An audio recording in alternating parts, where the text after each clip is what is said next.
Chapter 93. Valentine. We may easily conceive where Morel's appointment was. On leaving Monte Cristo, he walked slowly towards Villafort's.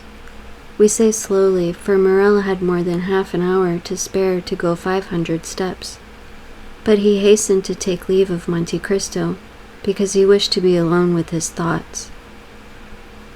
He knew his time well, the hour when Valentine was giving Nordier his breakfast, and was sure not to be disturbed in the performance of this pious duty.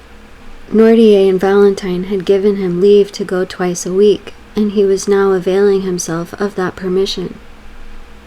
He arrived. Valentine was expecting him. Uneasy and almost crazed, she seized his hand and led him to her grandfather.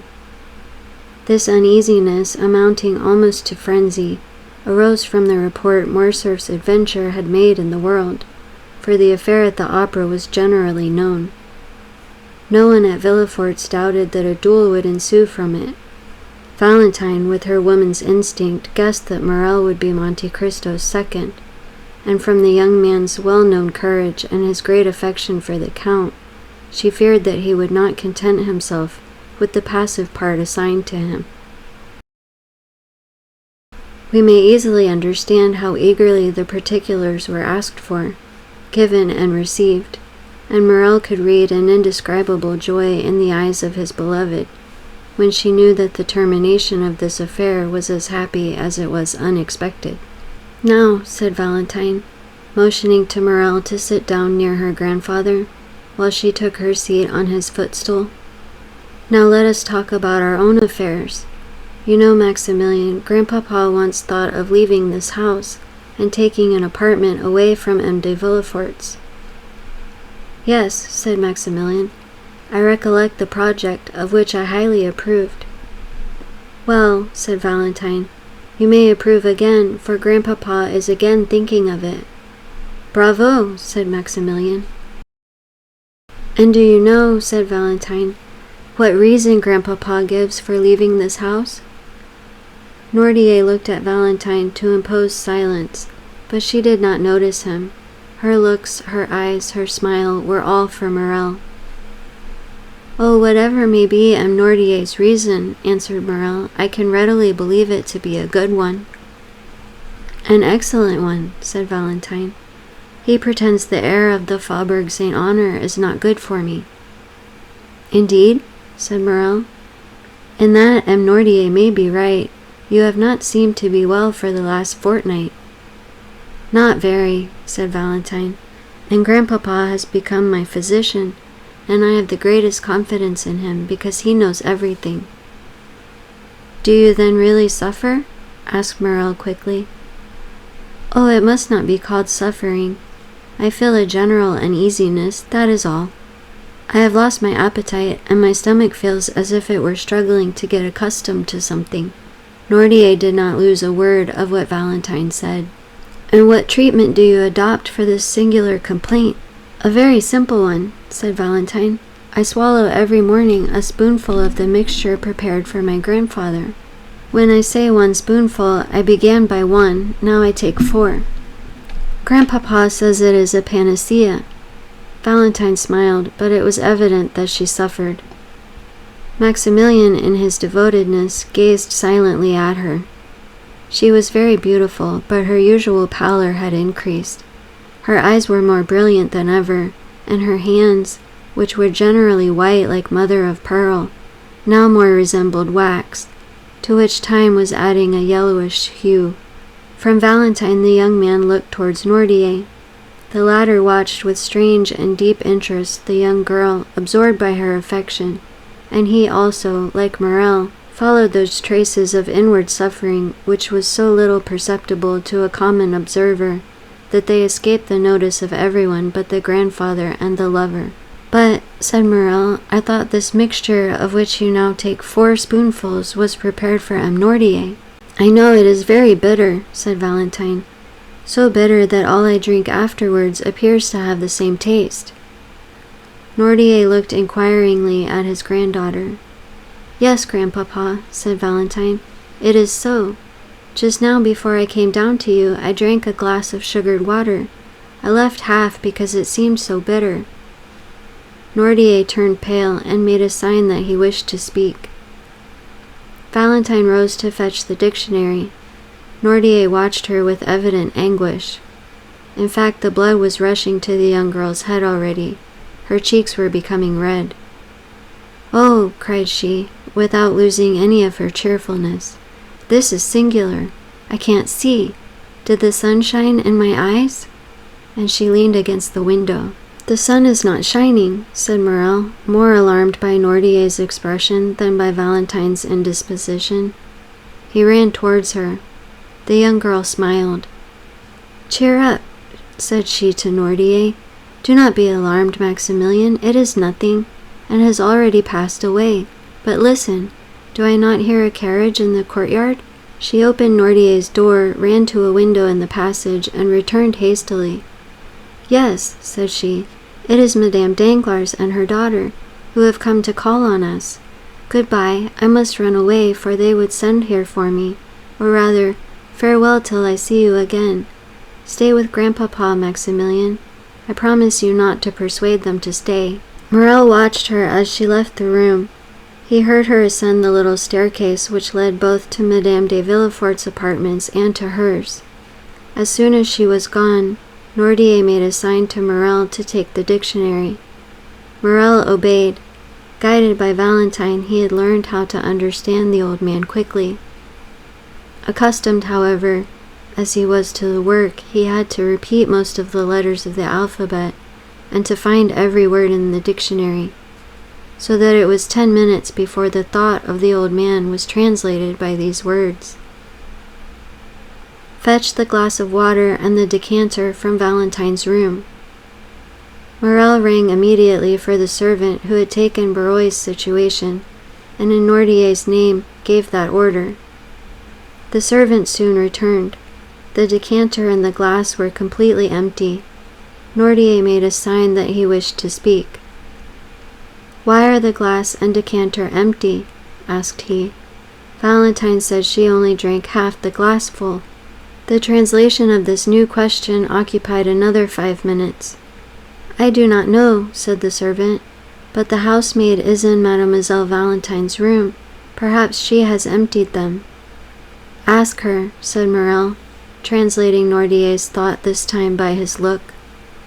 The servant went out, but returned almost immediately. "Mademoiselle Valentine passed through the room to go to Madame de Villefort's," said he, "and in passing, as she was thirsty, she drank what remained in the glass. As for the decanter, Master Edward had emptied that to make a pond for his ducks." Nordier raised his eyes to heaven, as a gambler does who stakes his all on one stroke. From that moment the old man's eyes were fixed on the door, and did not quit it. It was indeed Madame Danglars and her daughter whom Valentine had seen. They had been ushered into Madame de Villefort's room, who had said she would receive them there.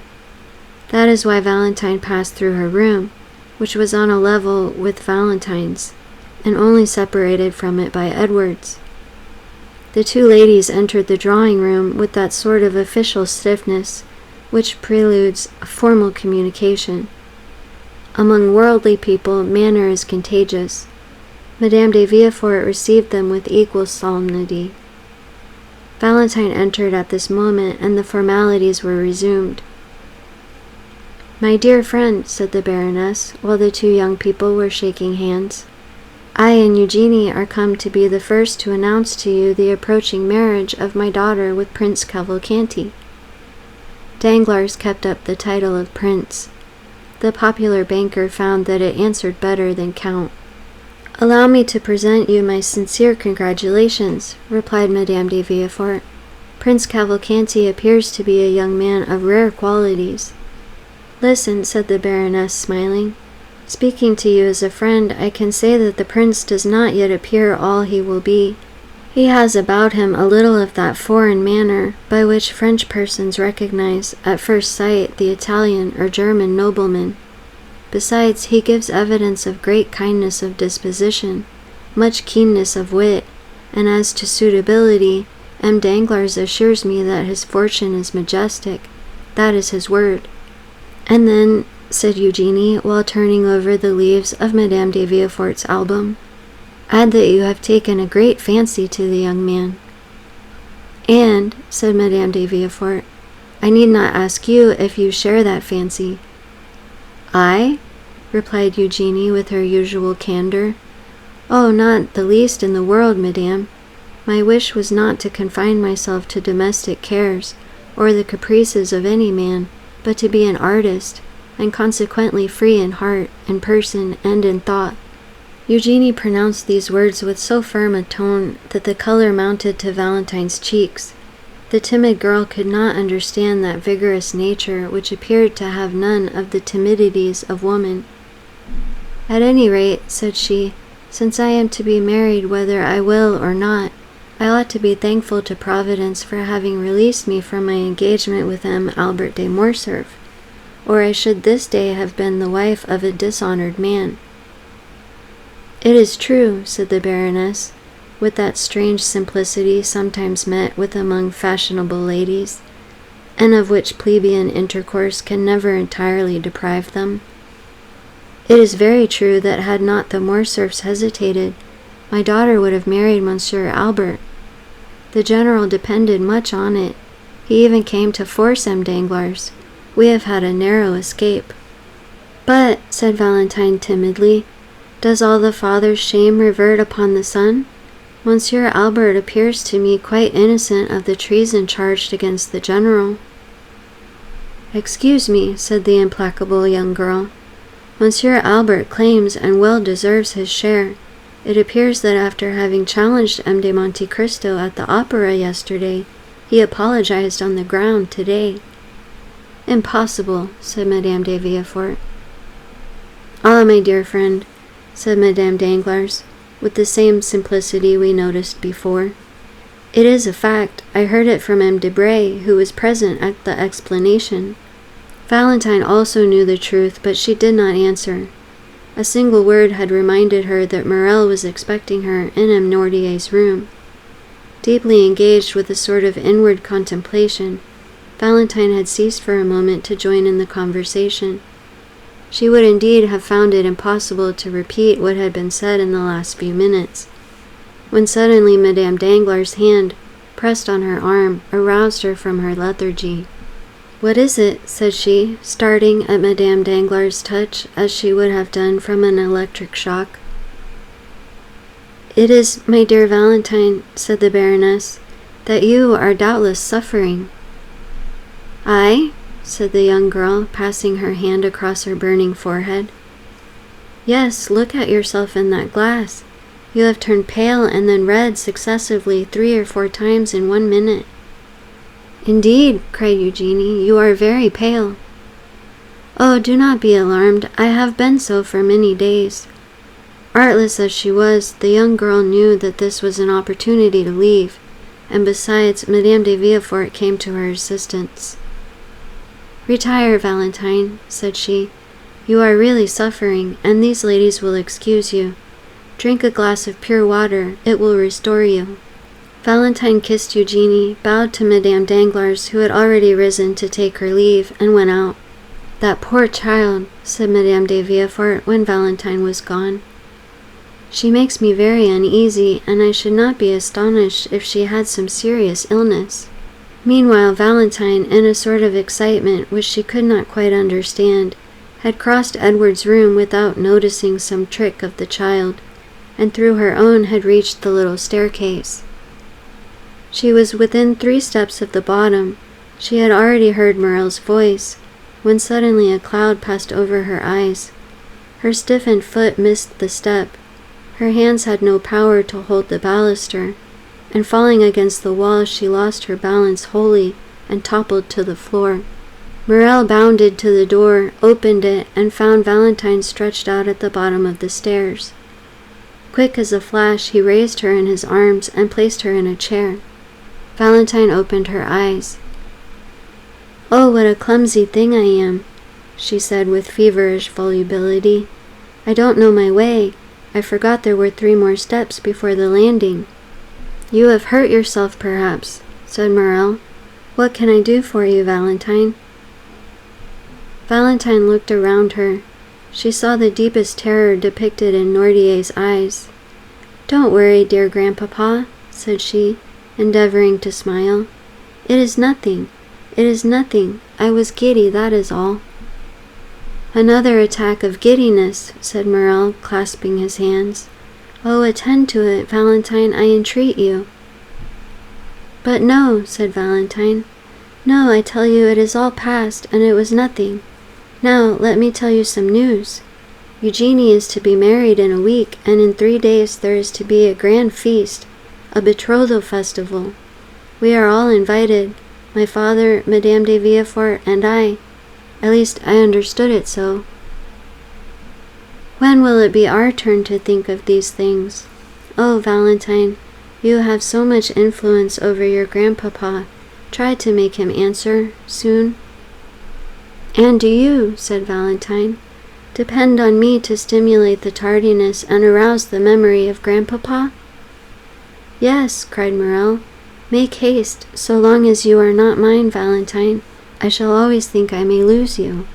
"Oh," replied Valentine with a convulsive movement. "Oh, indeed, Maximilian, you are too timid for an officer, for a soldier who, they say, never knows fear. Ha, ha, ha, ha, ha." She burst into a forced and melancholy laugh. Her arms stiffened and twisted. Her head fell back on her chair, and she remained motionless. The cry of terror which was stopped on Nordier's lips seemed to start from his eyes. Morel understood it. He knew he must call assistance. The young man rang the bell violently. The housemaid who had been in Mademoiselle Valentine's room, and the servant who had replaced Barrois, ran in at the same moment.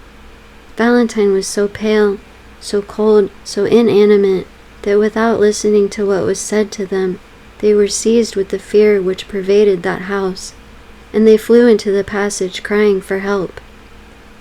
Madame Danglars and Eugenie were going out at that moment. They heard the cause of the disturbance. "I told you so," exclaimed Madame de Villefort. "Poor child!